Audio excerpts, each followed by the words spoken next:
ever stop and think, why spend too much time just getting ready? Let me be honest, I don't know a single thing that I haven't done to make you notice me. Let me be real here. When I see you, my heart starts racing, but I don't know if I like this chasing and playing and waiting around. It's a shame that my hands start shaking all of the time when you're around me. But this time, girl, I know what's bothering me. I need somebody to love. Today is April 9th, 2021, Friday in the octave of Easter.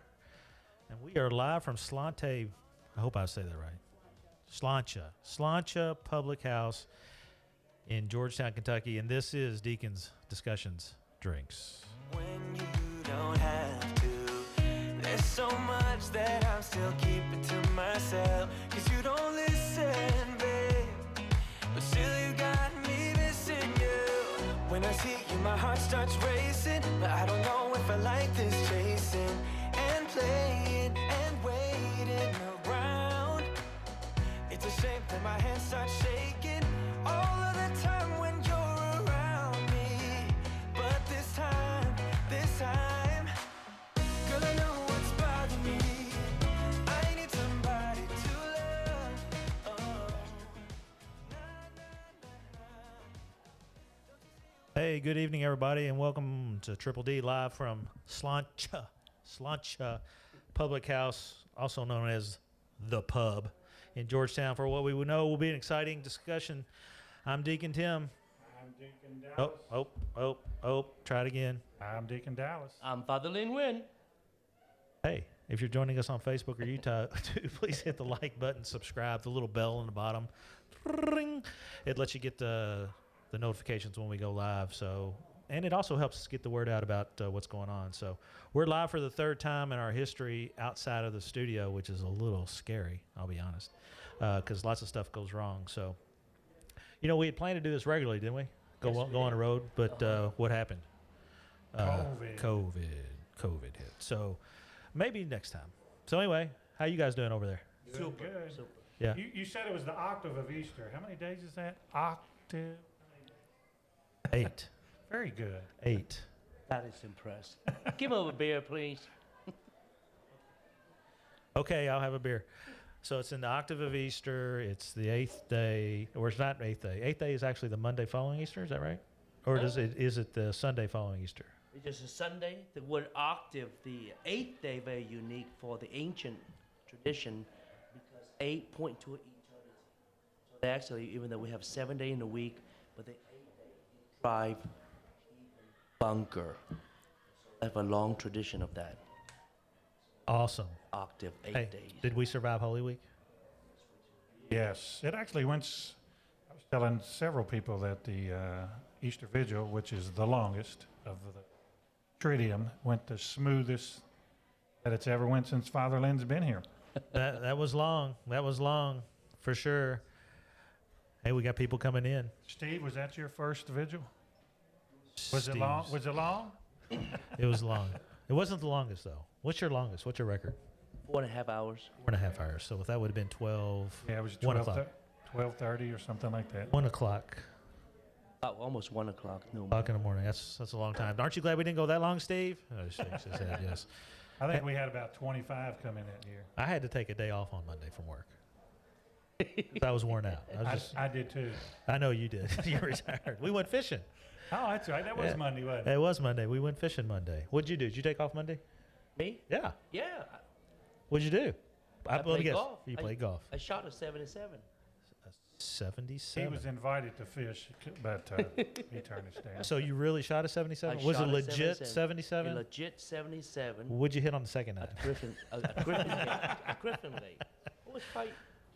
Yeah? And then I came back afterward. I have a neck pain. So I've been going to see doctor take care of my neck. Okay. What's the most memorable part of Holy Week this year for you guys? For me? Yeah, for you. Oh, man. The flies. The flies. Of course, I don't know if everybody could see that Oh, online. yeah. Yes. You know, we had these microphones, and the whole microphone was covered in flies. Yeah, it was nothing but black fly. Gah. No. You don't know until you do a Spanish math. They multiply. Wow. And at one point, I was preaching at the pulpit, so-called, and I feel almost like a panic attack. It's almost like a movie invasion by flies on top of you. Oh, that's the experience. Wow. Oh, yeah. Oh, was a lot of them. Wow. Mine was when we prostrate on Good Friday. I love that. That gets to me every year. Mine was on Good Friday, too. It was carrying that freaking heavy cross from the parking lot all the way up to... We still need to weigh that. We always guess at the weight, but I'd like to weigh that, see what it actually weighs. It was a lot. 150? I've got this bruise on my shoulder that's just like... And I already had shoulder problems. You guys don't know that, but that is the number one assignment. I always allow our deacon to experience the burden, how Jesus felt. So as being a deacon, you have to have carried that, crucified the cross itself. It's an experience, yeah. So Deacon John gave me some good words of advice on leading up to it. He says, have fun with that cross. How long we been ordained? It'll be 5 years, right? You know how many times I've carried it? 0. 0. You know how many times I've carried it? 5. 5. Is that because Why does it work am out I the together, fit guy? Is that why? Is that the way that works out? Hey, if you're watching online, just so you know, if there's any issues, sorry about your luck. You should have been here live because we're actually streaming through a little square box sitting on a stool over by the window. And so if it's choppy or if anything happens, you'll get the replay later on, but it's your own fault. So, and I see I get a text from my wife. It keeps cutting out. Sorry, you should have been here. But we are recording it, so it'll buffer up too. So if you're watching it, hey, just wait a little bit and let it buffer because it'll still catch up over time. So anyway, hey, we're live here. We've got some guests with us tonight. Barbara and Eric Conklin. Did I say that right? Conklin. Yes. Do you like the emphasis on the K, Conklin, or on the Conklin? No, I think just Conklin. Conklin. Did I emphasize the K? Well, that sounds all right to me. Barbara and Eric, welcome to the show. Thank you. Thank you. Great to have you. We're going to be talking about tonight that you guys are in charge of the new. I'm going to call it new. You may not call it new. But I'll call it new. The new marriage ministry. Is it new? Yeah, it's still really Kinda. new, right? Very refreshing. Thanks to COVID, it would be less new if it wasn't for COVID. Right? So new is relative because have we ever had one before? I Or- started it. No, did Yeah, we ever? before that even. Before that, do we have anything before? Ever? No. No. So this is new, brand spanking new. We're going to talk about what's involved in it. We're going to talk about what you think about it, where it's going to go, how it's going to work, all that stuff. But first, we want to find out about you all. So you all get to do your own introduction. So who wants to go first? Well, Barbara, for sure. So we talk long. I told you we talk long. We talk, 10 minutes. So Okay. that's now you're warmed up. Now it's What do you want to know? What do you want Just to a see? little Well, bit you're- about yeah. yourself, Yeah, you said to start your at birth, faith you said, journey. right? Pardon? Start at birth. You wanted the whole Started- story? Where were you If born? you can remember that far. Well, yeah. no, I can't. That would be impressive. I always like to start, are you cradle Catholic? I am a cradle Catholic, yes. So you've been a Catholic your whole life. I have. And That's right. tell me about where you were born then and what's your home parish. So I was born in Columbus, Ohio, and lived in Marysville, Ohio, small town outside of Columbus, and grew up there. Got First Communion, confirmation, all there in Marysville, Ohio, and loved my faith growing up. A cradle Catholic, parents, grandparents, had a lot of experience in depth, I guess I would say, from pre-Vatican kind of stuff from my grandma versus the new post-Vatican II situation with a really dynamic family group that my parents were involved in when I was really young. So I had a really engaged, I guess, Catholic growing up. There was not a Catholic school around us, but I went to a Lutheran school, so it's really close. I just learned a lot about Luther versus not, not so much about Mary, which was fine. But so I had a lot of religious, I guess, education and experience growing up. So, yeah. So Catholic from the beginning. Eric, the answer to that question is no. Yeah, no, I was not. I grew up in a Presbyterian church in Ohio, so we actually went to the same high school, but I was from a smaller town called Ostrander, which nobody's heard of. Say it again. Ostrander. Ostrander. Unless you're a golf fan, our only claim to fame is we had a winner of the British Open back in 2003, maybe, Ben Curtis, who I played Little League with. I haven't talked to him in 25 years, 35 years, but that's our claim to fame. But yeah, I grew up going to Presbyterian church with my family and grandparents. We had a very small rural church. Maybe average attendance was 30 people on a Sunday. So that's pretty small. Very small. Yeah, how big was your parish? Big I parish? have no idea. Don't A couple, remember? a few hundred. Yeah, that's, Smaller than St. John, I would say, but Yeah, not that's much. small. Now it's Because we're considered small, aren't we? yeah. It's larger than St. John now, though. Right? now it is, yeah.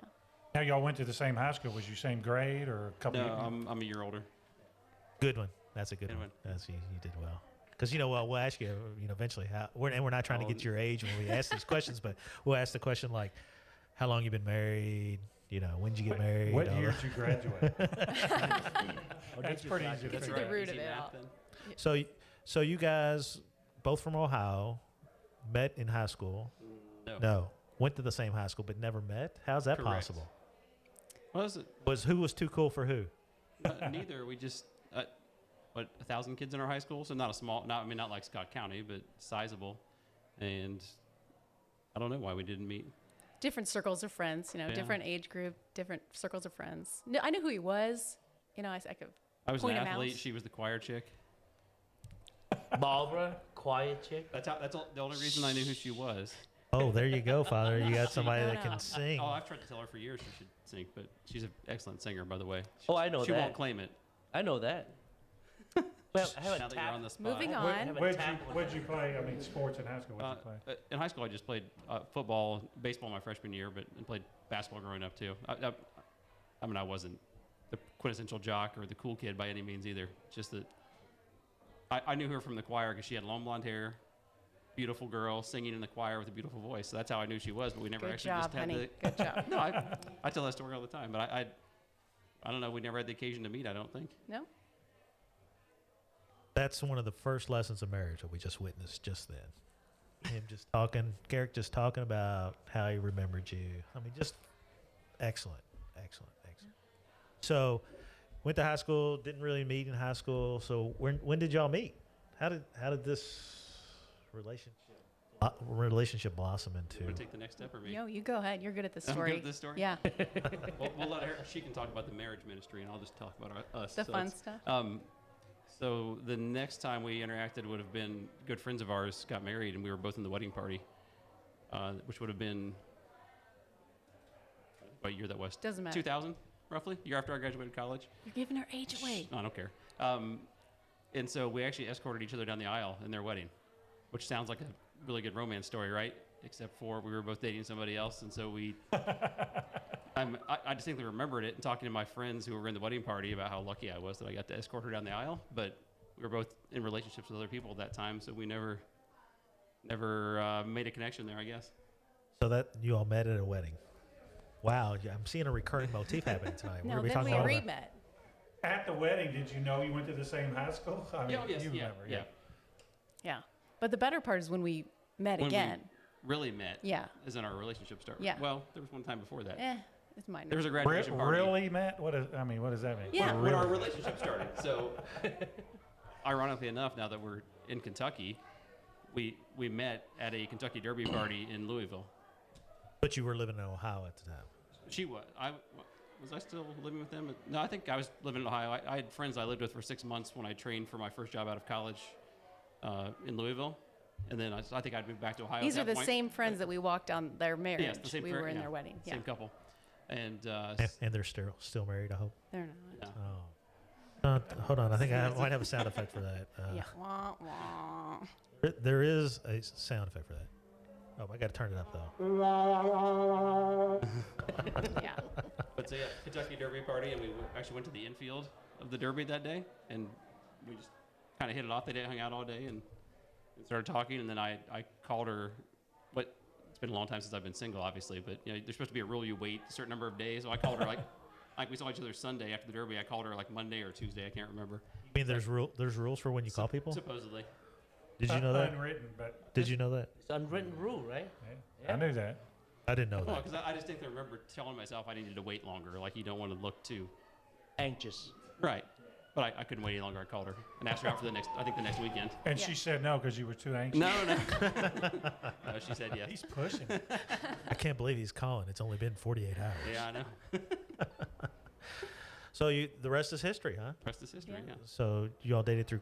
That was after college. That was after college. Yeah. So So what? Dated about a little less than 2 years, I guess. Yes. Before we got married. so it took you a while to work up to that. 2 years, a long time. Well, we took a little break in there too. I was going through my parents were actually getting divorced at the time. So we took a break, and all of this kind of feeds into the story of all of this. You'll hear it later. So yeah, we did take us a break because I needed some time, and then I realized I was mistaken in needing that time, and I needed him more. Bam. Yeah, Well, that was good. Does that make you Feels feel good? Does Oh, that yeah. make that make you feel good? Makes me feel good. Awesome.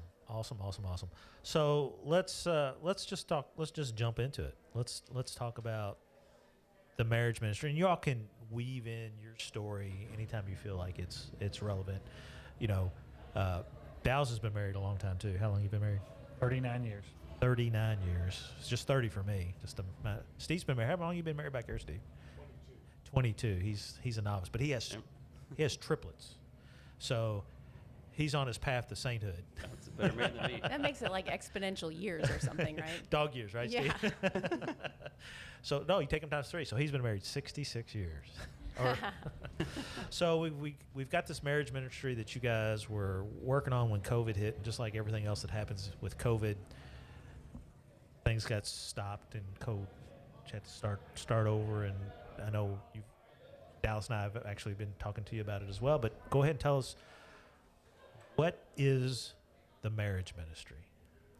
It's an evolving thing right now, but to how it got started, Father Lynn, I went to him, I guess it would have been the fall of 2019. And I said, Father, I feel like something is missing. Eric and I went through this incredible experience with another church group, not from St. John's, from a different church. In fact, part of the reason we're here at Slainte, the Public House, is because Matt and Ashley Nunn, the owners and proprietors here, were the people that got us involved in that group. And it was an incredible experience for us to go to this couples camp, and then we started a small group with multiple couples that would get together once a week and talk about some spirituality things, as well as things that you're dealing with as married couples, and how to kind of build on that, and how God can be a part of that, and how to increase your faith and work together as couples. And we just loved it and really got close to those couples and thought, why do we not have something like this at St. John's? I just started doing research. Couldn't find anything Catholic anywhere, really, that was kind of similar to what we were looking for. So I met with Father Lynn. He's like, yes, we need this, because when people come to me, it's too late. And he said, You said yes? he said, we need to do this. Always so- say yes. Not, As long as you not don't have to us. Yeah, you tell us no all the time, but you say yes when you don't have to do anything. No, No, it has to be grounded. grounded. So he said yes. He did. It was, and you made it sound like it was a very emphatic Oh, yes. it was emphatic. It Yeah. was very emphatic. And he, honestly, right then and there, he came up with other couples, because I said, I can't do this by myself. I'm happy to kind of get it started. Eric is very supportive. I think we can initiate this, but we need help. And I think it'd be better to have a variety of ages and, some multiple different types of personalities. And he's like, okay, here you go. Todd and Karen Edwards, they're new to the parish. They want to get involved. They're right here. Hey, Todd and Karen, thanks There for they coming. are. And he said they want to be involved. Get them involved. How about, here's Harry and Ann Dad, solid couple, older. They have some experience. Nick and Rebecca, can't say their last name. Schmelov? That's close enough. Okay, great. Younger couple, no kids. And Absolutely, we yep. got Jessica and Man. Matt McQuaid, who just had a baby today. Congratulations, Oh, wow. Jessica and Matt. We're It's so another happy. girl, right? Yeah, another third girl. Great couple, but also their family that's from here, so they have a lot of connections. But again, they're a little younger than us. We had almost 4 or 5 different decades worth of couples with a wide variety of experiences. And Father literally came up with those. And so I think it was Holy Spirit working through him there. And then all of them said, yes, we would love to meet. We had a meeting last January 2020.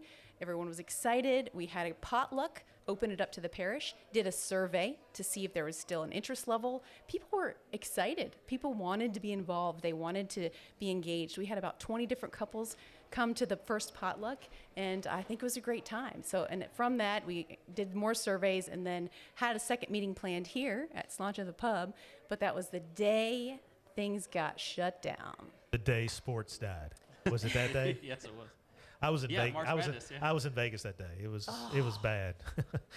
People in the sports book were like Crying. looking for the tops of buildings or something. It was really, really bad. So I just want to key in on something. You know, you said Father said something that said when people come to you, it's too late. Yes.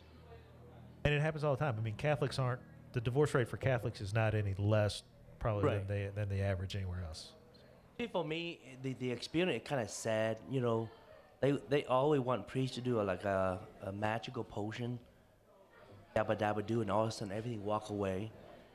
And by the time we sit down, then I have to have it come to Jesus talk. It's already broken. So that's why when Barbara and Eric brought this idea up, I say it's perfect. But I want to make sure we become a preventive. Marriage is supposed to be fun, right? And it's sad. Every time I preach, there was a wedding I celebrate, and I preach about it. There are more jokes, poke fun at marriage, than actually celebrate how beautiful it is. It's That's kind true. of tragic. And it's like, who the hell want to get married? It's a beautiful thing, but nobody talk about it. Nobody cultivate it. As priests, we on retreat, we on support group, we do once a week, once a month, everything we take to make sure we on fire, we love what we do. Nothing about marriage. It's the most beautiful, it's one of the greatest sacrament in the church to be exact, and it was sad. So when you two came in, and I say, perfect, sucker. and that's how it came about. And you guys witnessed the first meeting was powerful. It was a lot. See, he didn't say it to you at the time, but he tells us behind the door, I got a couple of suckers. Oh, it's beautiful, right? With Todd and Karen, all of that is so powerful. And we have to share that. When I was in Danville, I started a men's support group that, how to be a dad, how to be a good father. So I got all the young guys seeking the older guy for mentor. Work out great. And now we have an opportunity to create the entire relationship, man and woman, in that way. And it's a godsend, I'm telling you. It's a good thing. It's interesting because obviously we haven't had a marriage ministry at Saints Francis and John. There is a ministry at the diocesan level, more a family life than marriage per se, but there's a lot of marriage prep and stuff. Dallas and I've been a part of that. And so when you guys were talking about that, we were thinking, hey, yeah, we see all these couples coming in. We've not yet told one couple not to get married or anything. Right? that just doesn't happen, does it? Mm-mm. Doesn't happen anywhere, right? Everybody's compatible when they come see us. They take the 160 question survey, and you can tell when they sit in the same room and fill out the questions together, right? You can see that. When they're like 99%. Yeah. Oh, wow, you guys are really compatible. Yeah. But marriage is so much more than that, and I think Focus does do, that's the name of the program, Focus. I think it does do a good job of cultivating questions that engaged couples haven't asked each other, haven't talked about. And it can be some simple things like pets, how much money you want to spend on pets, right? People don't really think about that a whole lot when they're getting married or when they're engaged. But that's a big problem. Like, if Eric wants to spend $1,000 on his hunting dog because that's, it's his hunting dog. I should use Dallas in this example because he does have dogs, right? Do y'all have pets? We do. We do, So, yeah. do y'all agree on how much money you should spend to save the life of a pet? I don't know that we have a set budget, but we've had the discussion, yes. I seen that on a sitcom, one of the, I think it was Last Man Standing. I don't know if you've ever seen that. The biggest argument in a married couple's life is how much money to spend. to save a pet, you know.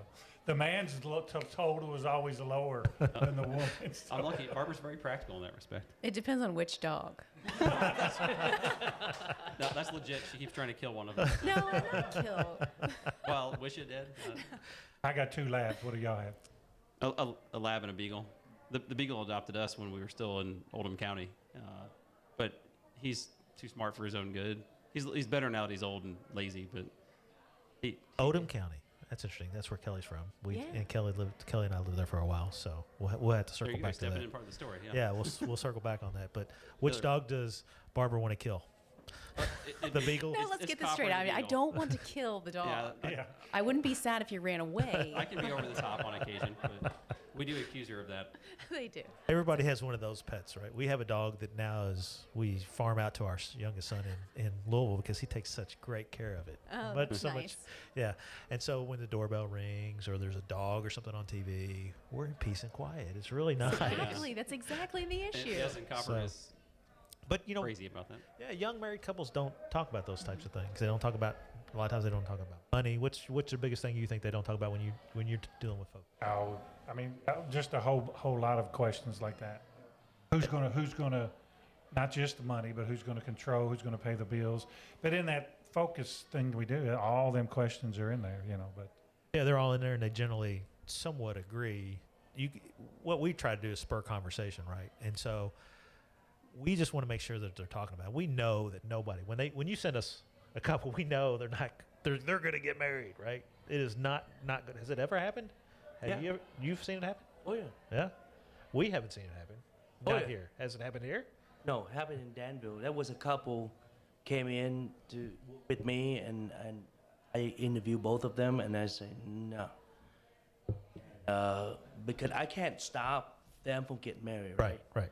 But I'm very frank, straightforward. I say I'll make a bet with you. You all will divorce in 6 months. I was wrong. 3 months. And it get kind of tragic. You know, the kind of thing for me, why this program is so important. Because we somehow, couples, when they get married and they become a kind of a social media public, you know, at the wedding, make very beautiful and all that. And after the wedding is done, they shove into cocoon to themselves. You know, it's sad. They have no support system. You know, the thing you be surprised you guys go through with your wife, just like they will go through their wife, and you two go through the same thing. But nobody share about that. You know, it's almost you on your own. It kind of, for me, from the church point of view, it's so contradict to the kind of life of communion life a husband and wife ought to live. You know? I mean, social media definitely. Yeah, it's reversed. It creates an image of marriage that's not accurate. You know, Except for Dallas. Dallas and Sherry, they never argue, right? We've heard this a million times. I deal with counseling to couples. They are so lonely. You know, they have a partner, but yet they live so lonely for each other. It's tragic. So hopefully this program, it's not, you know, like I say, I want to push that. It's not about high theology, anything like that. About practicality, how to be there for one another, how to support each other, how to take each other out for a date. God, somehow couple forgot about that. You know? yeah, honey, if you're listening, we're going to fight when we get home just to make Tim happy. But one of the questions I even look Sherry, for. not me, Sherry. Every engaged couple, the first question when the report comes back to me, I'll scroll up and try to find. And I always make sure I bring this up and make it a point. The question is worded something like, I hope after we're married, there's something about my spouse I want to change, you know, whatever it is. And quite a few of them, you believe, will say yes. And I make it a point to tell them, no. When you say I do, however your spouse is, that's what you're getting. At the I do, you better be hoping that you can put up with that, whatever it is you want to change, because they're not changing, you know. And you shouldn't. If you want it to change so bad, then you say no, I don't. Not I do. I always make sure I go over that But question. that is the heart of what Christian love is, right? Seeking the good of others as other. You know? Yeah. If Barbara say, I love Eric, you take everything about him, Good and bad, yeah. good and bad. You know, that's what he is. Yeah, you know, the- oftentimes we want to change. Or Barbara. Or Barbara. Or vice versa, for that matter. It's funny because a good friend of mine got divorced, and when he was going through the divorce, he came up to me and he said, "Hey, let's go out for a beer." So we went out for a beer. Wasn't here. Went out for a beer, and he said, "You know, we just want our lives. I just want our lives to be like you and Kelly. You know, you guys never fight." And he described my marriage to me, and I'm like, "Time out, man. That's not." And I'm not saying that everybody fights in their marriage, but there are disagreements, and you have to figure out how to problem solve, and you also have to know that marriage isn't perfect. And I think that's probably one of the goals here is that you want people to experience or be able to relate to people that have gone through some issues, whether they're younger or older, whatever. Yeah, exactly.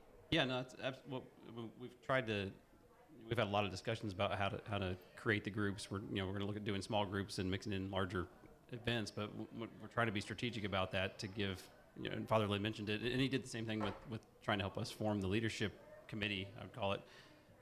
People with multiple generations, different life experiences, that way you can rely on each other. So, and it is, like Father Lynn said, very much, that's not necessarily about theology or scripture readings that we're going to try to incorporate some of that. It's about building a community, building relationships so that we can help each other in times of need. I mean, we all go through different things. Like you said, nobody's got a perfect marriage. And then we're not trying to sit up here as leaders of the committee trying to say, hey, be like us. Oh, we're It's certainly not. Yeah. Share all of our faults, Yes. share our stories, and help everybody learn and benefit from that experience so we're not alone, to your point. Like, Well, in if a you're alone. roundabout sort of way, I'd argue that you are trying to say be like us. And what I mean by that is, we know people have issues, right? Yeah. We know you have disagreements. It might be how you raise your kids. It might be about financial issues. It might be, what mass you go to on Sundays, right? I mean, there can be a lot of issues, but it's how to work through those issues and how to process those issues and not give up. We're in a society today that just wants to give up on everything. Exactly. Yeah. Instant gratification, right? You see the billboard. I think there's one up actually over here on Broadway. Divorce, $99. I mean, that's pretty easy. That's Straightforward, right? easy pretty, out. yeah, pretty cheap. And that's what people in this culture are trained to. And even there's now a propensity for people to say they don't even want to get married at all. Mm-hmm. To your point, what you were talking about with marriage and what a beautiful thing it is. And I think that's what we need, that we're called to be, is witnesses to what Christian marriage is all about. Absolutely. I think that's a huge thing that can not only, we talk about it in the Lumen Gentium quote where the church of the family is the home church, the domestic church, and that starts with the married couple. So who are we to deny that God is calling us? Marriage is a vocation, and that sacramental marriage, we are able to bring forth God. It is a beautiful thing in that he's in the midst of this, and the Trinity of us is God's at the pinnacle. And when we can rely on him and rely on each other, it allows for a beautiful growth and a way to parent, a way to be a good friend, a way to be good in the community. And how can we share that? And so that's kind of what we felt like we experienced in that small group. I don't know if you want to share some of the things you felt like we got out of it. This was at the small group at the other church. Correct. Yeah. Yeah. First, can you tell who's getting their master's in theology? I was going to say Barbara threw out some pretty, I won't say high theology, but pretty, on the scale, it was above 5. That might have been okay? one of her Hey, papers listen, she just see, wrote. I don't know. Dominican training. That's right. Okay, Dominican train. I'll keep it down. So. Keep it down. Tone it down. Sorry, I was spellbound by that. And I'm not sure that I can. Bring us back down. Do honey. your Bring- best. Do you know what the question was? No, I don't remember. I'm talking back to our The berries are in the house. talking back to our small group with Matt and Ashley. Yes. To us, the biggest benefit was one, that it was an intimate group, because you've got to build a comfort level with other people before you're going to be willing to be open about perhaps the dark side of your marriage or the things you're going through. Right? You're not going to share that in a group of 50 people, most likely, unless you're a very, very open person, and most of us aren't going to be like that about our relationship. So it's developing intimacy, being Christ-focused as part of that, and really kind of building those relationships so you can bury your souls or the soul of your marriage a little bit. That way, because you can't really help build each other up unless you show vulnerability. So to us, it's really about trying to build that here. No, and I think that's part of it, right? You have to have your marriage has to be based on love first of all, but when you're in a small group, you bring love, obviously, but in that setting too, you also bring your faith, right? You share certain morals and ethics, hopefully, Yes. when you're meeting in a Christian group. And this was a Christian, Yes. non-denominational Christian. Yep, Crossroads Church. Yeah. Yep. So, that's one of the things that I see with younger people today. I could be more specific, but I won't be, just because they might be listening. But what I see with young people today is that they don't have that foundation of Christ and what that means, not just in your life, like what's the purpose of life, but also in marriage, and not trying to get high theology or anything, but it's something that when you have a belief where both of people believe in Christ, then when there's difficulties, you can go back to that love, that foundation, and call on that to help you cycle through the problems. And that intimacy happens. It doesn't mean it's perfect all the time, but it does happen inside the marriage. And then when you've got somebody outside, obviously that was something that really triggered something for you guys. Yeah, we were inspired by it, to be sure. Inspired meaning?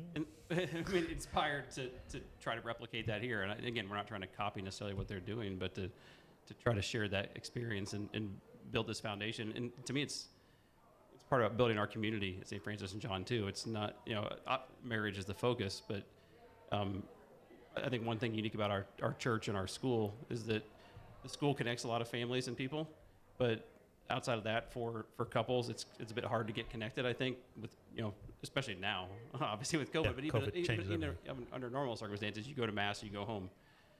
Maybe you get involved in Knights of Columbus, which is great for men. I know there's the Double Nickel Club, but again, it's for couples. In Todd and Karen, a perfect example. When we came in, you move in, you don't know anybody. So it's hopefully, again, not just building and supporting marriages, but helping to build and support our community so that we connect new people, make introductions, just keep building that foundation. But that's the piece, Eric, is oftentimes we say, okay, we have marriage, we have a single, we have a church, we have non-church. But the fundamental ground in the church life is marriage. Because marriage brings communal good, right? Yeah. It brings us together, okay? If your family, husband and wife, so happy with each other, naturally the church be happy. Yeah. If Todd and Karen be happy with one another, the moment they come to church, you could not help but infecting those who want to be that way. Yeah. That we call it the discipleship of live witness. You see, it kind of built together. If I'm a priest, I hate it and sucky and shitty, forget it. People would say, I don't want to go to church. You know what I'm saying? If you go to church, you sit next to a couple, they're bickering each other, you say, the hell with it, I'll move on. Yeah, you're not going to talk to them, right? Like the other day, somebody referred to me, there was a couple, been here probably 3 years now, and they could not find way to connect, and they almost want to move on. In other words, quit going to church. Sad, isn't it? Yeah. But so therefore, this ministry, I think, is very important. It's a conduit that draws people closer. And it just, that's what we meant to be. That's what Christ is, right? Beyond anything, eternal life, resurrection, all of that good stuff, it's pointing to being with each other. That's it. Yeah, and we want this to be a solution for people like that to come into the parish. We want to. It helps welcome them in, right? Yes. And we used to have a saying here, one of the consultants that we hired, belonging leads to believing. And so when you have a sense that you belong to something, whether that's, school, the school for us, for our parish is a big part of that, right? Parents get hooked or they get their kids involved, and there's a lot of good families in there, and that's part of it. But then they go off to high school, and then they're like, okay, now what? Yeah, it's a smaller window. Yeah. So, I think this is a good way to bridge that gap for sure. So that's a great idea. Now I'm feeling some pressure, more pressure. To No pressure. If it fails, it's your problem, man. God is in control. It's okay. That's important, right, Bob? And Yeah. in the end, God is in control. That's right. We make sure, as St. Francis say, make sure I become a good instrument of it. Yeah. Absolutely. Perfect conduit for that good news. Just like a homily, right? It's not our homily, is it? It's God's. It's God's homily. So complain to Him instead of us. And if this doesn't work out, don't blame Eric. blame. No, Don't blame God. me either. Do y'all just for married couples, or could engaged couples come to? We have talked about that. And again, I think it's important to note that this is, as a newer organization or group ministry, it's organic, and there will be changes as we grow and develop and how that works. And that is something that we've talked about for sure, that potentially a couple who's engaged, who has a marriage date on the calendar, that perhaps they could benefit from that. It'd be a great lead into them maybe continuing and building relationships with other couples in the church.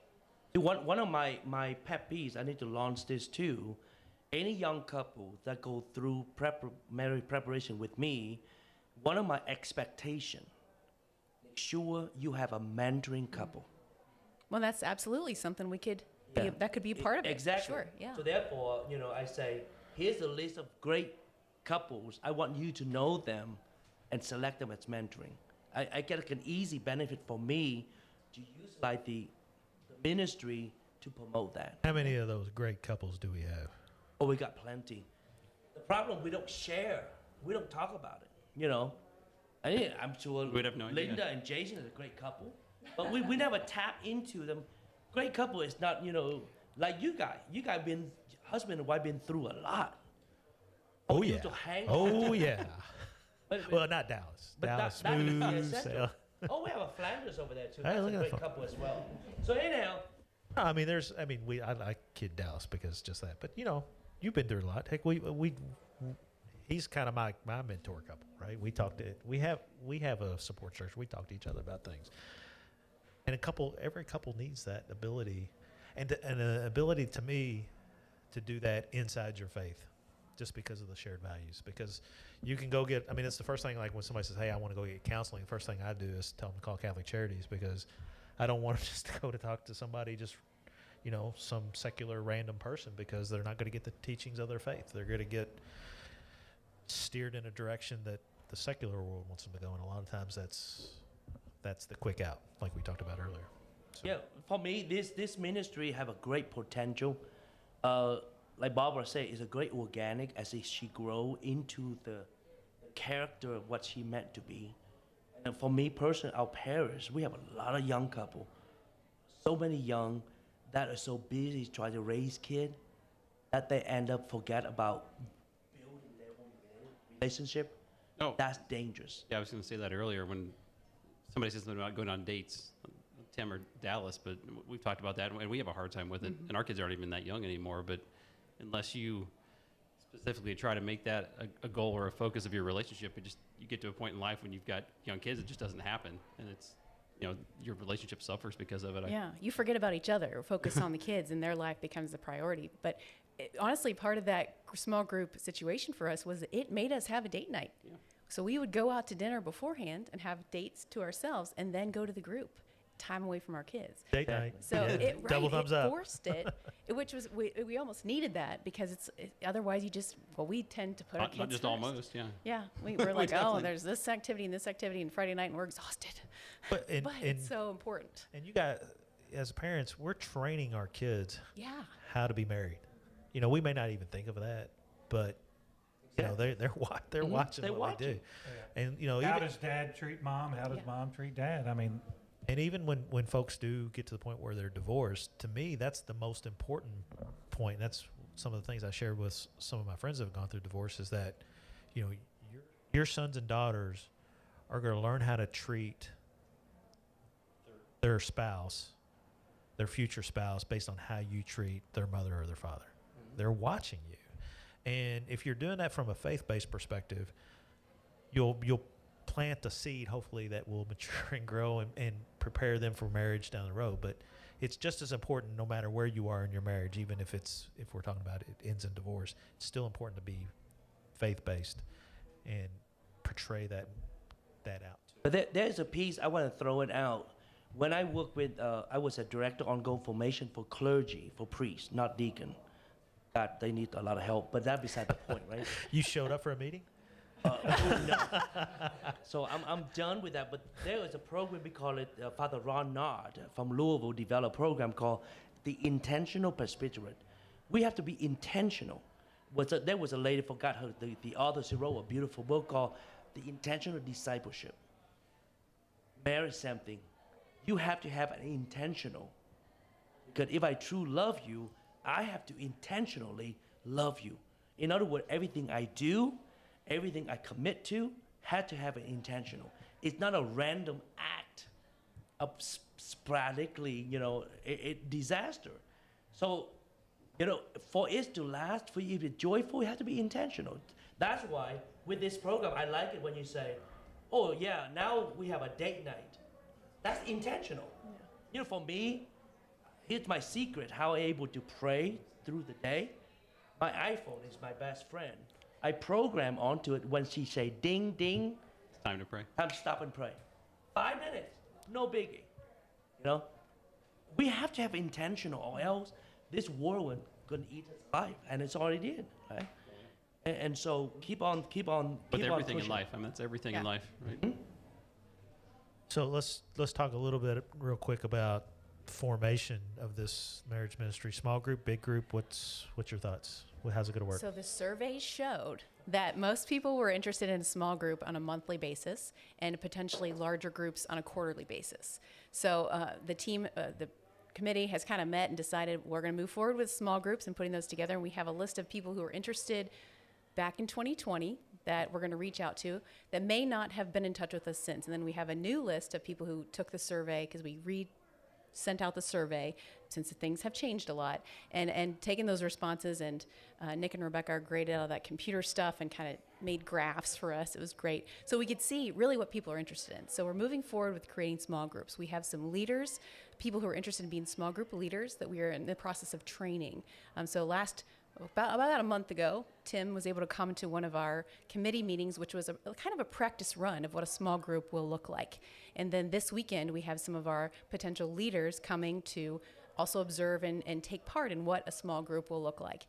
So, Tim, I'd love to hear kind of, what did you experience from that small group experience? No, I mean, I think the structure of that is good. I mean, your icebreaker was really good. There we go. Your icebreaker, I think, was important. And I think that's one of the things when small groups, I'm always reminded of Dallas and I's previous spiritual director, Father Bob. He always used to talk, when he heard small group, he used to run and hide. Because there's a lot of people that are afraid of that. They'd rather be in a big group and not have to contribute. But in this case, you want people to contribute. They have to feel comfortable with that. And that's an important part of it, right? That and you talked about that intimacy, that relationship. And that's not something you just form right from the beginning, right? It's going to take some time to do that. But I felt very comfortable. And Kelly, I'll speak for Kelly because I don't think she could get her stream to work tonight. So I'll speak for her. She'll watch it later and say, "What did you say for my computer stuff?" Yeah, she's, I think she felt comfortable, which is important for me, because she says I'm the extrovert and she's the introvert. So, and that happens in a marriage, right? One person is either more outgoing versus not, et cetera. But they both have to feel comfortable, and they have to develop a relationship, and that takes some time. But I think the focus on prayer, a big part of it has to be prayer. I know when Dallas and I first talked about this, and we met for breakfast one morning where we talked about that, and Dallas said, "Hey, we are going to, we do want to talk about what the teachings of the church are, right? It's going to be based on the teachings of the church, which is important, right? Catholic teaching is an important part of any ministry that's going on in this church. So I'm excited about it. I think to me, COVID has caused a lot of issues with families, adults trying to interact with each other, right? We've been basically told to stay home, isolate, even though we're out here at a bar drinking beer. But that's that's different, right, than it has been. And I think a lot of relationships, kids have relationships. You might see people at a sporting, another couple at a sporting event, but that's different. That's not what we're talking about here. We're talking about getting people engaged to talk about what being a parent is about, what being a spouse is about. So I like the structure. I think it's positive. So we're gonna follow that and kind of definitely touch on Catholic teachings. What is a sacramental marriage and what does that mean? But break it down in a more realistic way, and keeping it ground level. That hey, this is what a sacramental marriage means. Maybe define that, but how does that work in your life? Right. What do you do for each other? Or how do we? We don't want to make it too formal either. No, 'cause no. Again, go back to Casual. the point of intimacy. That people aren't gonna. You're not gonna. You want people to feel comfortable and open up. And if it's a very formal, structured meeting every month, I think it's going to be harder to accomplish that. It'd be like the Knights of Columbus. Are you a knight? You're not a knight. Are you a knight? No. You're on the list. I'm on the list. You're on the list. You're on the Believe me, short I've list. been on their list. I've- for- Not a knight. Wait, knight. who's in charge right now? Who do I? Knight. Okay. Who's Not in a charge? knight. I'm in charge. You're in charge. Yeah, but we want to wait till July 1st. That's right. July 1st. I've been scheduled like 3 times. They all got canceled. So Well, it's online now. last one was COVID's fault though. Yeah, you go from first to third, right? Boom, like that. So, did you know that we changed all those? I know I'm the last one to be informed. He doesn't know. So That's what the deacons told me actually when I approached them about the marriage. They said, "Well, he doesn't tell us anything." Huh? He's on his phone. Oh, he's It's distracted. like a teenager over there. No, it's the only information to communicate by when I need them. Oh, okay. I don't want Need to to know. confuse them and distract them. He needs me Thank a you. lot. Dallas, I'm playing golf. Can you do word and communion? that only happens every once in a while, though. Every once in a while. Not that often. Slow down on the course. Now, the next time you're coming up with a meeting and you want to promote it, we really need one of you to come up before Mass on that little porch we have there and promote it, because when we promote it, it just basically gets read, okay? And I'll admit we don't do a very good job. We need y'all to really push it really well. We did that once last year, didn't we? Yeah, right before the right potluck. before I do right remember before that. the day And I- sports ended. And I actually remember, Kelly actually remembered that. So she said, hey, I think that's something I want to be a part of. So, Good. no, I mean, it does, they see us all the time. So, You gotta Well, kill, and I- kill the flies first, please. Yeah, we did see that on TV. Actually, they were swarming. We could see it. But I will say that because of COVID still right now, most of the people indicated on surveys that most were interested in in-person small group, but not necessarily a large group yet. So to start with small groups, we can still promote the ministry and let them know it's happening, and to reach out. Well, here's who you contact to get a part of a small group. But those will probably start within the next month or so.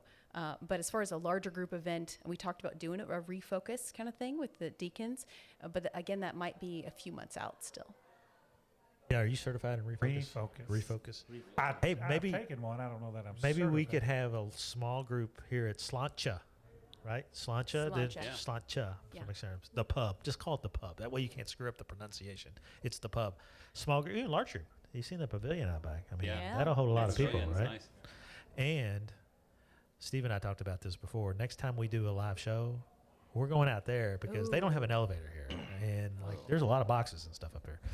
But no, I mean it's getting a small group in an environment that works, right? And Yes. sometimes that might be at the pub. Sometimes it might be at somebody's house. Right. Right.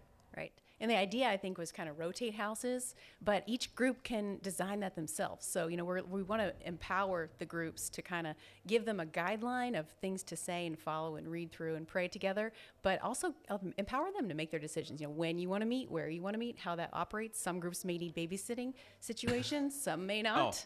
I thought you meant babysit the people in the group. That too, probably. But no. So, yeah. Yeah, there's some people. I saw the sign up list. There are some people on the list that need some babysitting. We'll put them in your group, Tim. Oh, thanks. Gee, thanks. You have more authority as a deacon. No, I have no authority as a deacon.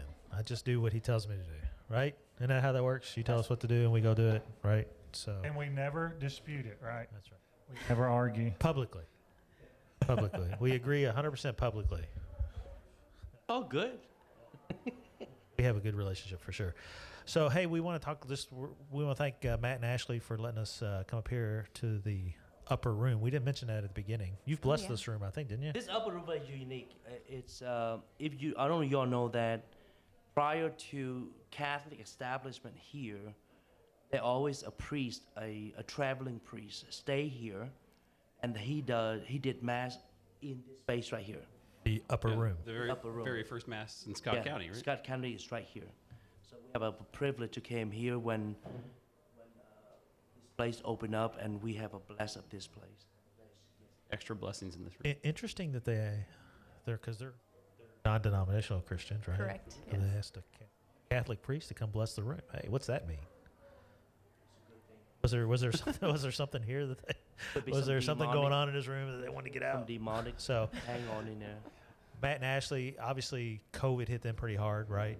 You know, they like most small businesses and restaurant businesses, they struggle. Bars, same thing. So support the pub. It's a great place, great atmosphere. They got 1, 2, 3, 4, 5 rooms plus the outside, the new pavilion. Come out and support it. Support them because they support us. We've had other things up here. You had a night out here with was it a Presbyterian or Anglican? What was that? Y'all had that Theology and theology yeah. and drink yeah. doctrine and drinks.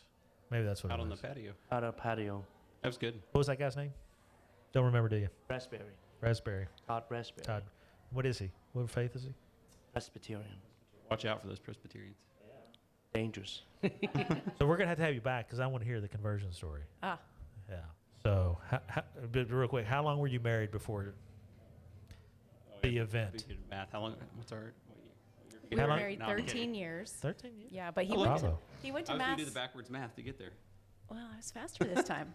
He's usually better at Math's math. not her strong point. Yeah. But he went to mass with me even when we were dating. So all through when we were dating, and then once we were married and had kids, we The math's about 15 years before I pulled the trigger. 15 years. Wow. So The slow conversion. that's not the record. I was married about 28 years before my wife converted. 28 years. Some people are more stubborn than others. But that happens a lot, right? It does happen a lot. There's a lot of families in this parish that have had that happen, right? That have had, spouse that's not Catholic, goes to mass all the time. Yeah, but nobody asked them. There's still a number of couples that are interested and they're going to be part of this group where one of them is not Catholic. Yeah. They still go to mass every week. I know. I told them already. I say I will not leave this place until you all become Catholic. And then we need to make sure everybody, I think there are 2 more couples I will Mar- work on. if they're not married in the church, we need to get them married in the church too, That's right? right. That's right. So maybe we can have like a mega. We did get married in the church at least. So. We're Good. legit. But we are legit. Yeah. I can be pretty stubborn though. So if she'd been pushy about it, it might have been 28 years for me. But, Was you baptized when you got married? Yeah. but yeah. Yeah. So you didn't have to get baptized. No, I didn't Right. have to get baptized. There you go. There you go. That's a There trick you- question. Because my wife wasn't baptized, so we got married in the church. It was valid, but it wasn't sacramental Okay. till she was baptized. Then what happened? It became sacramental the moment she was baptized. Didn't have to do anything else, right? So there's a whole show on that right there, right? Because there's a lot of people like that in our church, Yeah. right? That think they're married in the church that may not be. Oh, believe me. When I send the kid to baptism, I say, how come you're not been married in the church? I don't know. Ask back here, I'll dunk. There's them all there's day. specific rules. We're Catholic. There's lots of rules, right? That's what sets us apart from everybody else. So yeah. So we'll have you back. We'll learn a little bit more about the conversion story. Who baptized you? Or sorry, who confirmed you? Who confirmed me? Yeah. Me. When? Did you Did Oh, he got Did he- oil in he? his Did he have a candle while you were doing that? Fire How long- hazard. how long No, I ago did was not that? catch on fire. Yeah, 3 that- years ago. 3 years ago. That Three did years ago last happen. So I mean, we were probably there, right? Yes. Yeah. That happened at Easter Vigil. This past Easter Vigil, a little.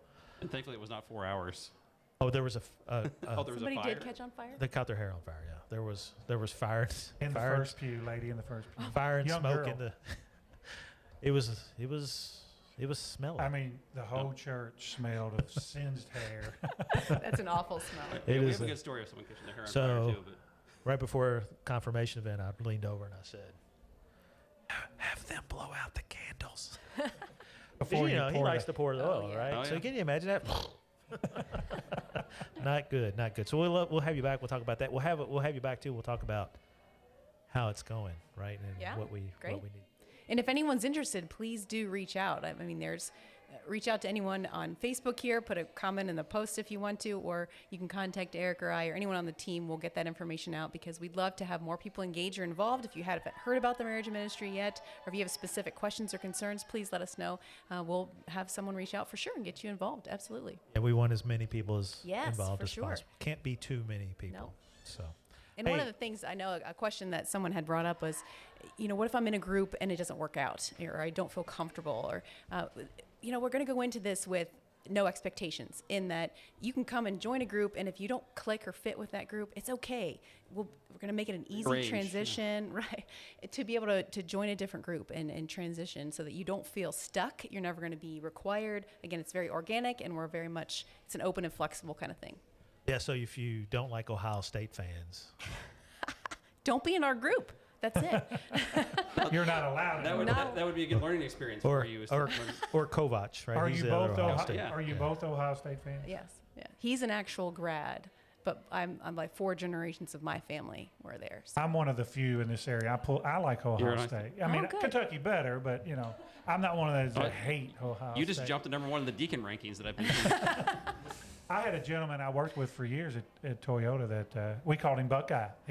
He never missed he went to Ohio State football game for years, never missed a game. And he was from I think it might have been the Louisville area. Louisville. Well, yeah, because they don't have a good football program in Louisville, so that would make sense. Not known as a basketball school. Ohio State? Oh yeah, I Ohio mean, we State. were better than Kentucky this year. Well, I mean, so was everybody else. I mean, it's COVID. Yeah. I mean, come on. So we lost to Oral Roberts. well, there's that. Oh, you lost over Yeah. Roberts. We don't hold that against you. Hey, you ready for Saint of the Day over there, boss? So we're going to take a short break, but you're going to hear about Saint of the Day. This is Franciscan Media's Saint of the Day for April 9th. Today we celebrate Saint Casilda. Some saints' names are more familiar to us than others, but even the lives of obscure holy persons teach us something. And so it is with Saint Casilda, the daughter of a 10th century Muslim leader in Toledo, Spain. Though a Muslim, Casilda showed special kindness to Christian prisoners. When she became ill, Casilda was not convinced that any of the local Arab doctors could cure her, so she made a pilgrimage to the shrine of San Vincenzo in northern Spain. Like so many other people who made their way there, many of them suffering from hemorrhages, Casilda sought the healing waters of the shrine. We're uncertain of the nature of the ailment that brought her to the shrine, but we do know that she left it relieved of illness. In response, Casilda became a Christian and lived the life of solitude and penance, not far from the miraculous spring. Through her quiet, simple life, Casilda served her Creator, first in one faith, then in another. It's said that Casilda lived to be 100 years old, dying around the year 1050. There's more about the saints along with inspiration and Catholic resources at our website, saintoftheday.org. From Franciscan Media, this has been Saint of the Day. Saint Casilda. Haven't heard that name around in a while, have we? Live 100 years. 100, yeah. Back in the day, she lived to be 100 years old. So, hey, that's something for somebody, for sure. So, any questions? I know it was kind of laggy. Did y'all see that? They're going in and out, so. Yeah. Watch the replay. The replay. It'll be perfect. It'll be 1080. As long as Steve is recording, because I forgot to hit the record button on my side. So I hope you're recording over there. Okay, because if not, we're in trouble. So, hey, thanks for coming out. Thanks for having us. Yeah, thanks for having us. It's fun. Glad you're here with us. It's good. It's really good. Anybody got any questions out there? The people that are here? Did y'all all sign We up? have a person going masters in theology. Ask away. Well, Linda have a question. She signed up. She She signed signed up? up. Yeah. So sign up, people. That's what we want. The more, the better. Can't be too many. I thought, one of the things we could add in there is like, because my home parish, what we did, once a quarter, we used to have anniversary dinners. Oh. So, like, it didn't matter if it was a golden anniversary, like a 10, 20, whatever. If your anniversary was in the previous 3 months in that quarter, you got invited to the anniversary dinner. And the best part was the pastor cooked the the meal. That's a good idea. So there you go. You're getting heckled. Well, give me a good kitchen. I'll cook for you. Oh, everyone hear that? Write it We're gonna down. build a kitchen, right? Yeah, we are building a We're kitchen. gonna build a kitchen. We're going to build a kitchen. But I thought maybe what we could do, because I know Sherry's a good cook, maybe the clergy could work with the Teamwork. pastor to cook the meals. Wow. Notice he This is a just good volunteered idea. us. Yeah. Sherry, we'll talk when we get home. And it was funny because I was telling Kelly that because I suggested that. She said, well, yeah, you'll say, well, Sherry Kelly's a great cook and she'll help Dallas out, and then you're on your own. So, no, I think that's a good idea. Again, kind of, celebrate a part of Yes. marriage, right? That sometimes, when you've been married as long as we have, another year, right? What'd you do on your last anniversary? I bought my wife a new Highlander. I That's said, nice. I said that was 30. That was 39. It's not going to get better for 40, so don't expect it. That's pretty good. That's I would that's take pretty that. good. What'd you do on your last anniversary? Gosh, I don't even remember what we Well, it was There you COVID. go. I probably watched a football game. Yeah. And that is No, we went funny. out, but I can't remember what we did. Yeah. But if we had an anniversary dinner where we were celebrating those anniversaries, it would leave a lasting memory, and people would then say, "Hey," they would look forward to it, right? Yes. It would be an important part. And I got to tell you, when you make that big of a purchase, you still have to check with your spouse. I called her at work. I said, "I'm at the dealership. I'm getting ready to buy a Highlander. Is that okay?" Sure. If it was for her, it was for okay. her. She knew. Okay. There's other ways to have a successful marriage too, besides buying Highlanders, right? But that's pretty good. Pretty good. So, hey, thanks for coming. Thanks for you all coming. Hey, next show we're gonna have another deacon on the Deacon Show. His name is Deacon Gary Rudemiller. He was ordained with the Alice and I class of 2016, and he's also one of the owners in Benedictus. Anybody ever heard of Benedictus? Raise your hand. Bookstore. They need help, right? They need our help because, like everybody else, Amazon is winning the war.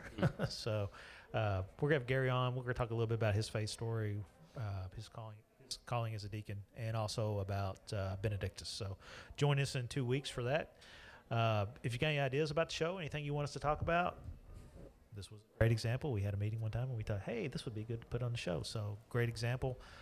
Anything else going on in the parish, in the community, any people that you think have a good faith story or have a contribution to the community that you think people want to hear about it, let us know. We'll get them on the show. I think this is episode 33. How about that? 33 times. 4,220. And Steve's saying every time it's something just a little bit different. We're in this upper room. So, hey, support our ministries. Go to SSFJ.org, SSFJ.org. Support not just this ministry. Yeah, you told me I was going to get some sponsorship if I cut it back to twice a month. Remember that? You have a sponsorship. That was on. Did anybody see that show? Casey said it on a show. I do. You have a Well, sponsorship. what's my budget? No budget yet. No We haven't budget, but I have discussed a yet. I have a when, sponsor. when we get a church built, you'll get a budget. There you go. We will have a studio. Okay. 33 episodes. Support us, like us, hit the little bell, subscribe, all that good stuff. Tell your friends.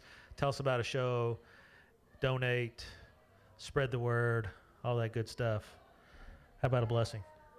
Oh, on the great feast, Year of St. Joseph, we pray, O most chaste St. Joseph, by your yes to the plan of God, you were united to Jesus through Mary, the mediatrix of all graces. You were called by God, our Heavenly Father, through the Holy Spirit to marriage with the ever Virgin Mary, Immaculate, and to the adopted fatherhood of Christ the Son.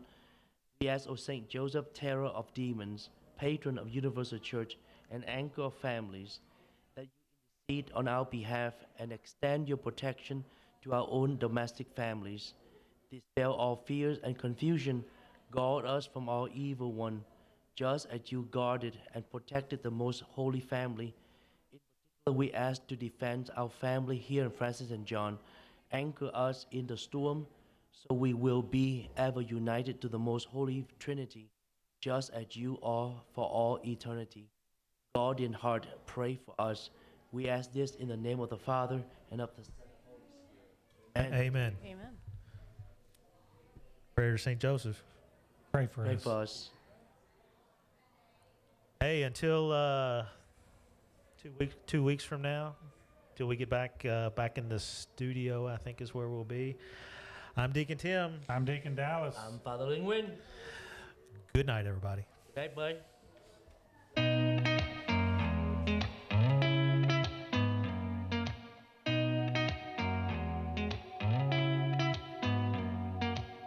Did you ever stop and think, why spend too much time just getting ready? Let me be honest, I don't know one single thing that I haven't done to make you notice me. Let me be real here.